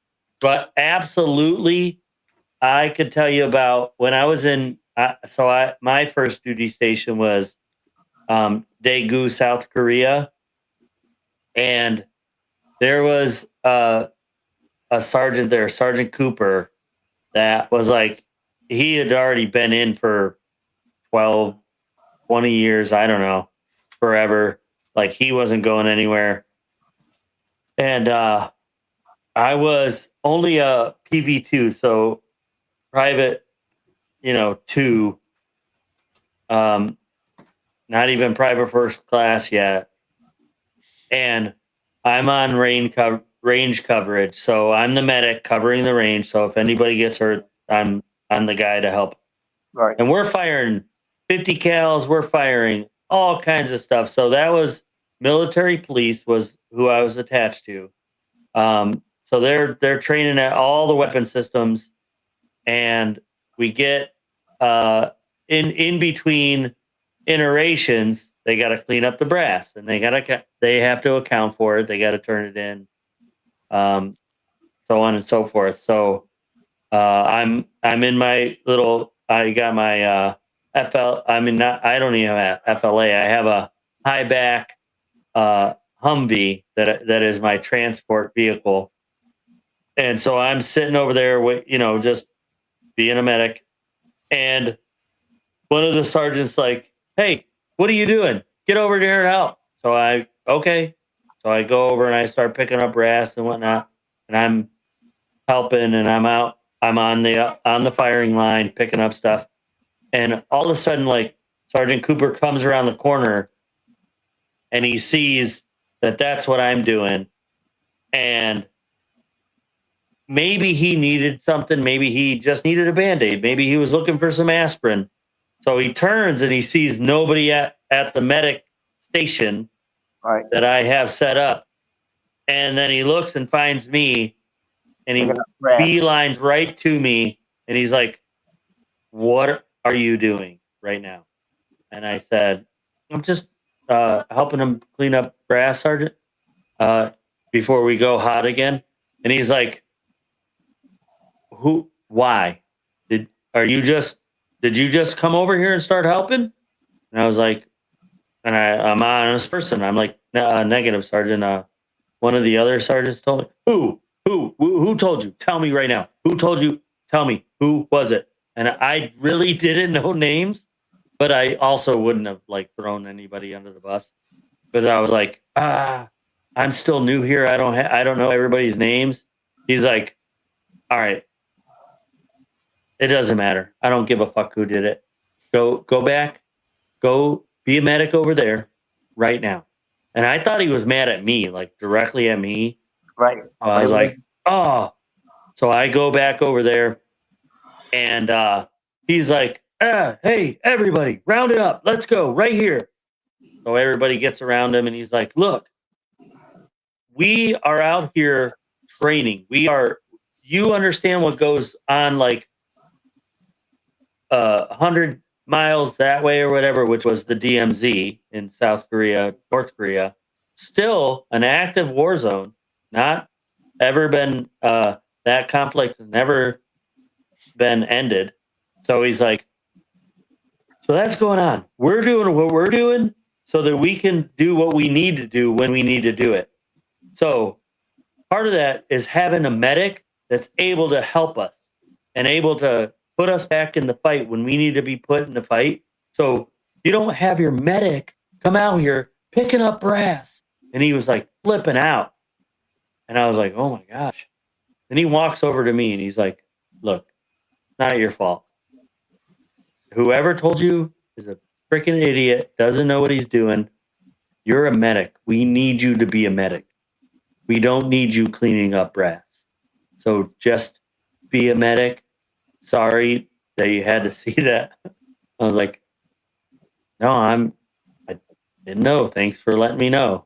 So yeah, they'll like flip out because you are hurting the medic or whatever. You're the most cherished member of the group, dude. Yeah, I've had sergeants also be like, shut the fuck up, the medic has to sleep. Because I like, he just saw it. He saw I was tired. Like he saw that I was up, or I had to get up in the middle of the night to treat a soldier. And so that happens all the time. Those kind of little things. And then somebody's being loud and he's just like, they throw that out there and everybody understands it though. Yeah. Everybody gets it. It's not like, oh yeah, we're just going to keep being assholes and be loud and play our card game over here in the corner. Once they say like, shut up, they'll say, shut up. They'll say, shut up. Nobody's really listening. And then they'll go like, shut up, the medic got to sleep. Like, oh shit. You're ruining it. Yeah. For everyone. How dare you? My ass from multiple hangovers. Oh, the IVs. Yeah. Yeah. Oh I man. remember you telling me that. Yep. Greg, do you remember that guy in MEPS? So I went through MEPS. I went through Greg's. At the same time, we did the whole thing the same, the duck walk, the rotate your arms, all that stuff. And I got DQ'd because I have psoriasis, and I was just so discouraged. I could have got a waiver probably at that time because I was only going National Guard, and I probably could have got a waiver. And I didn't get a waiver. I was so discouraged. Then, like 4 years later, Dave can add this, just drinking bar, met a kid I went to high school. He was a recruiter. He's like, I could get you in. So he's like, go retake the ADVAB. What is it? The ASVAB. ASVAB. ASVAB. Go retake that. Get at least a 50. I think the first time I went in, I got like an 80. So I was like qualified for almost all the jobs. Then, and both of us got really high. Yeah, I think I was going for like a small wheel mechanic. They said, oh, you'll be stationed and relax in Jackson, and that's whatever. So the second time I got like a 60. So of course 4 years of drinking at the bar, my score wasn't as good. He's like, oh yeah, you got it. I was He's like, hungover when I took it. yeah. So he's like, oh yeah, you got the score. Here you go. Go to the doctor or go to the doctor, get it cleared. So they got my medical records. He's like, oh, you had asthma back in 2010. So I went to my doctor at the Cleveland Clinic, had go, listen, this was only child asthma. I don't have it anymore. Got Cleared that. Then you, I got yeah. a note from the doctor that my psoriasis has only been mild the entire time. So he goes through, the recruiter calls me back. He's like, yeah, one of the doctors said yes, his superior said no. So I was like, well, then you can go fuck yourself. Right. You personally, because you lied to me, and so now I'm militia. Put me through this whole thing. Yeah, like saying that I'm going to do it. Oh, I know. I was like, that's why I said, I was like, isn't what you want of your soldiers? You gave me a goal, and I exceeded every goal that you set before me. And they're like, no. I was like, okay, bye. MEPS But is do you already remember? a really shitty process. Yeah. They Oh, say what are you asking? The specific guy? Sorry. Yeah, the military exiting process. That's what their job is, to get you out so you don't join. But do you remember that guy? He had the tactical suspenders, and I swear that if he took those suspenders off, he would just spill out of his pants. That he was so big on the top. Do you remember that guy? Yes. Do you remember that guy? Was it like the suspenders? a black guy, right? No, he was a big goatee. He was a big white not guy. a black guy. High and tight, flat top.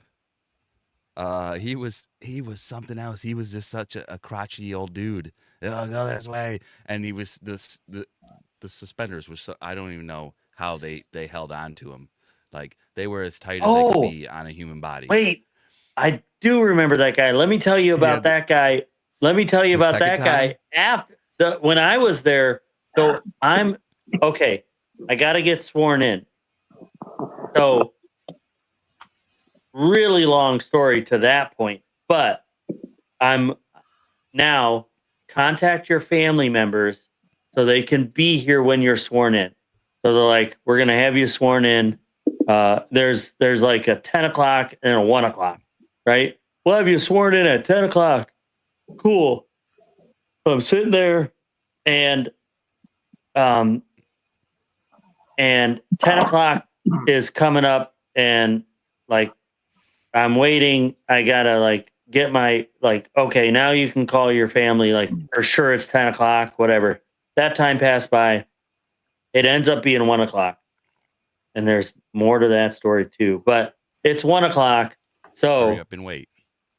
So hurry up and wait. But they messed up. But it's important to that guy. So I'm there and my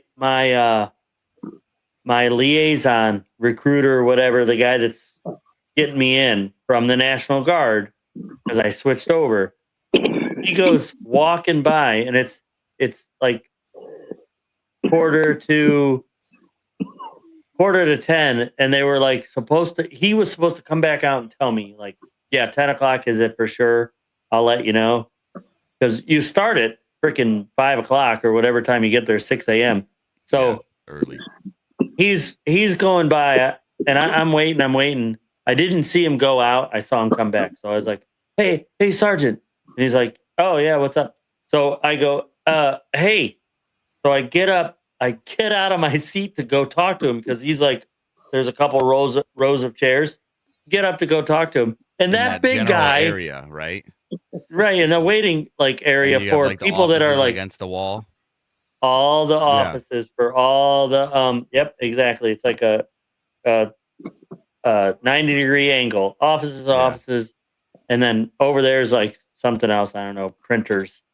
And so he's like, I get up to go talk to him because I gotta call. Steph has enough time to get there still. And the girls and my dad and mom, whoever, pops. So I'm like, hey, sir. So I get up, and that guy's like, "Hey, sit down. Sit down." He was It was just like so big. he was about to He was- fall over just from like he's very top heavy. If you can imagine the Kool-Aid Man suspenders, this is this guy. That's him. Right? Yeah. Little legs. Black oh. shirt. He had the black suspenders. They were crossed in the back. Sounds And like yeah, Brett. solid. So Like it wasn't like a droopy belly. It was just a big, just Kool-Aid Man. Yes, Kool-Aid Man. He was an orb, apple of a man. With two legs and it like and he had the high top. I remember the Two flat sticks. top. Yes. Yeah, I just still got the military cut. You listen to me. just And then I Bulbous forgot man. about that guy completely. Wow. I never add that guy into the story when I tell this story. Because then I went to the guy and I was like, "Hey, what's going on?" And he's like, "Oh yeah, so sorry about that.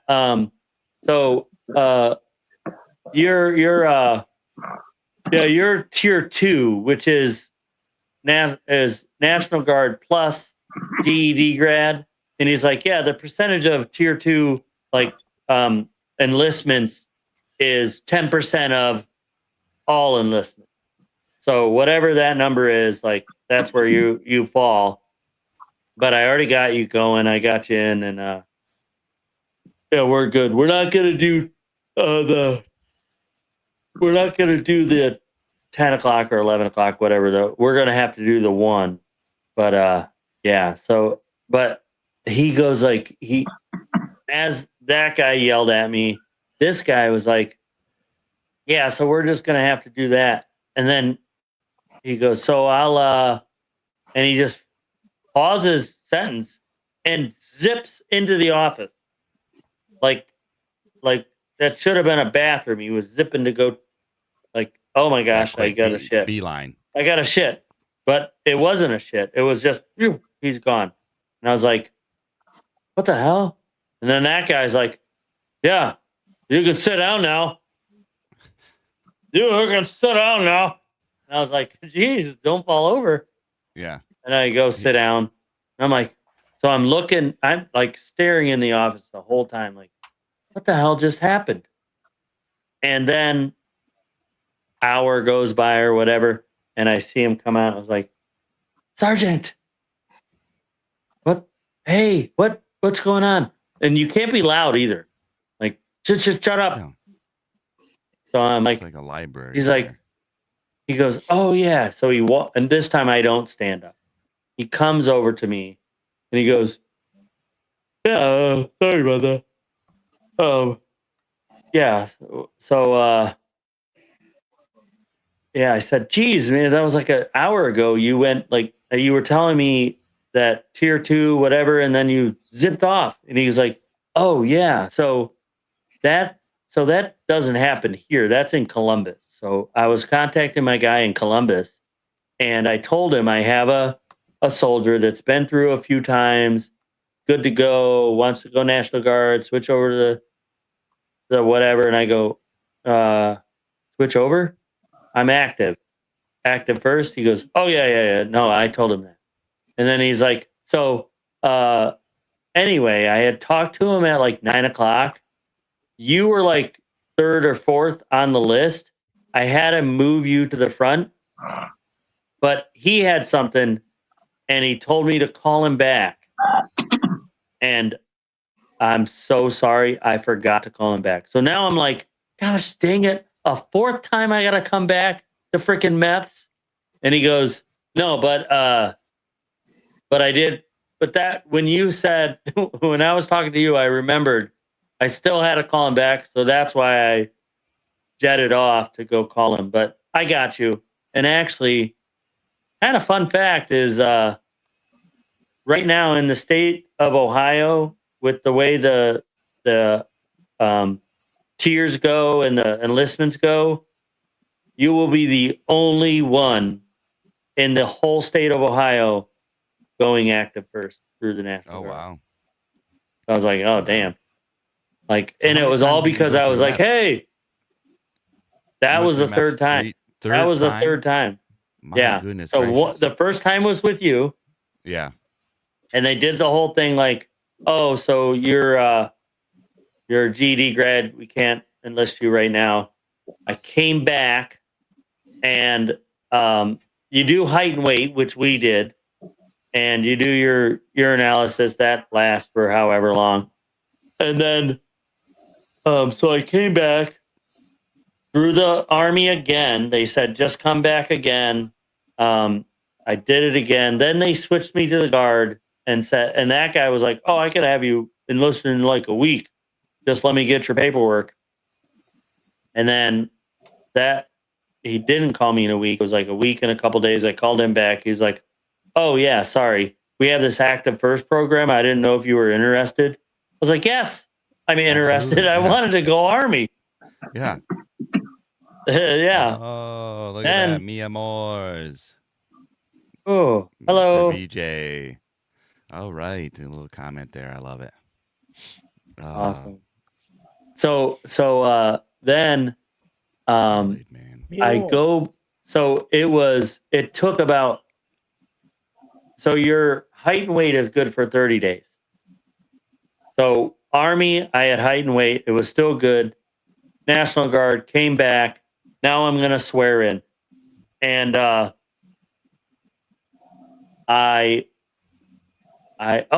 is actually, it is 4 times. Because I come back and I get in there, I come in, they're like, go do height and weight. And I'm like, oh, no, I'm sorry. I come in, go to liaison, the National Guard, and they're like, so, and this was like a Thursday or something weird. It wasn't the beginning of the week, like Thursday. And he's like, so, with the tier 2, which is what they called me, being GED grad, active first program, we've already reached our quota. So we cannot enlist you active first today. But so we've reached the quota for this week. So what we can do is we'll enlist you through the Guard. You do your 6 months as your plan, your original plan, do your 6 months, and then you'll transfer over. So let's look at your scores. Here's what's available to you. And as he's bringing that up, I kind of like replay what he just said. We cannot do it this week. So then I go, you said this week. What does that mean? It means come back Monday. Does that mean never? Yeah. Or does that mean That means come back that I Monday. could come? Exactly. So, but I got to ask it, like, hey, is that what that means? So he goes, and then this guy, you figured it out like immediately, Sergeant Flack. This guy was like, yeah, actually, yeah, if you wanted to, yeah, we don't have to do that today. Just come back Monday. If you're first thing in here Monday, I'll get you in. Like, it does a reset weekly? Yes, it does. Oh, well, then I'll be back here Monday. And now, up until then, did you stay at the hotel and get the food? And I don't remember. I know I did. I didn't. You didn't the first time? No. Okay, so like, neither time I didn't stay at the hotel. So the first time I did not. We drove together. I think maybe, yeah. I can't remember. That first time. Remember Kool-Aid man. Yeah. So then after that, they give you hotel stay. You get dinner, you get food.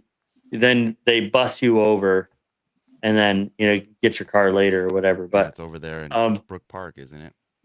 Right there. Oh, geez. On the exit going to Big Matt or what's the other one? Mastic Woods, isn't it? What is the little course there at the end of the hill? And I haven't been there forever. Dave, what road? It's you Mastic get off Woods. Yes, yeah. So it's like right over there. But we've been live now for an hour and 54 minutes, so I was thinking of closing it out. Yeah, let me wrap this up. One last. Let me wrap this story up. Send off. let me wrap this story up. It's put a bow on it. I'll land the plane here. So he's like, yeah, come back. So then I come back, I walk in, and they go, yep, height and weight, because it's been 31 days. So I got to go to height and weight, but I'm supposed to go remind this guy that to put me in for, because if the soldier doesn't show up, they don't show up. So he's like, yeah, height and weight. And I'm looking over there. I'm trying to see him, like trying to wave it. Don't see him. Height and weight. It goes Marines, Army, Navy, Coast Guard, and then National Guard, height and weight. So I'm there for like an hour or more before I get out of there to go and check in with the liaison. So I finally get out of there, go check in. I go, oh my gosh, I was here. I'm not late. They made me do height and weight again. He goes, oh man, if you were only here on time, like, damn, that really sucks. Jovial little portly asshole. And I'm like, ah. And he goes, just kidding. I saw you come in. I already put your paperwork through. We'll get you in. No big deal. So, and then I swore in, and everything. There you go. Is golden. End of story. End of story. And here I am. I just remember my guy. 16 years, November 2nd. The guy that did my eye exam had an eye patch. Oh. Yeah. The Nice. doctor I saw patches. that looked at my psoriasis may have been the oldest doctor to ever. Oh. Yeah, he was old. Like, he was rickety, and I At don't know. MEPS? Yeah, you probably went to the same one, or there was two Yeah, rooms. You went in the hallway, and there's a doctor this way, a doctor that way. We And hit you the went to same the- doctor. Bend over and cough. Yeah. Also bend over. Yep. Yeah, well, the problem was See what's you, in there. the problem that happened to you when they said bend over and spread your cheeks. You bent over, but you went like this. Wait a minute, let's see if I can get it closer. Yeah. Well, I did it prematurely. Oh, cheeks, They were asshole! like, yeah, you got to do that in a private room. Yeah, you were just in the general area. Private room. Sir, this is the urinalysis, not the rectal exam. Oh, Yeah, my every bad. room he went into, he dropped his pants and turned, and Is this where I do it? Jesus Christ, come on. What are you? Well, you guys went to a private room? Oh We man. had 25 guys lined up, bent over. Sir, this is the eye exam. We don't need to see that here. Went down the line. We're You taking didn't your even blood, change the sir. blood. Well, shit. This is the line for lunch. What are you doing? Looking forward to this all day. He walked out, I'm goes, just trying to scrambled give you eggs, potato chips. cheeseburger, fries, pie. Not a turkey sandwich. No Yeah, turkey. pie. I'll keep it there. No turkey All right. for you. No Sergeant dessert. Flack, thank All you right, for your guys. service. All right, buddies. Thank you for the service. Enjoy Veterans Day. Go out and get your free shit. Gregory, Yes, thank you for Gabriel. your service. Thank you, Yes, everybody, for your thank you. service. You guys Fish, have a great thank you for night. your service. All the veterans out there, thank you for your service. We appreciate all you guys coming on. Of course, you got to smash that like button, do what the kids do. Smash that like button, share it. Let's go. Show the Subscribe. veterans some support. Like, subscribe, share it, comment, and Turn we'll your be bell live. on. Yeah, turn the bell on too. Do it. Feel it. Be it. Want it. Do it. All right, guys. Just do it. This is the Army crowd. Be all that you can be. Trademarked by someone else, but Shia LaBeouf. No, it's Shia LaBeouf. Do it. Do it. Nah. That's who All right, worked well. everybody. I'll catch you guys on the flip side. Bye. Yeah. Bye. Well, then you won't, then you rant, and I'll go. I'm gonna say it to you. These three little words, and they mean that we are through.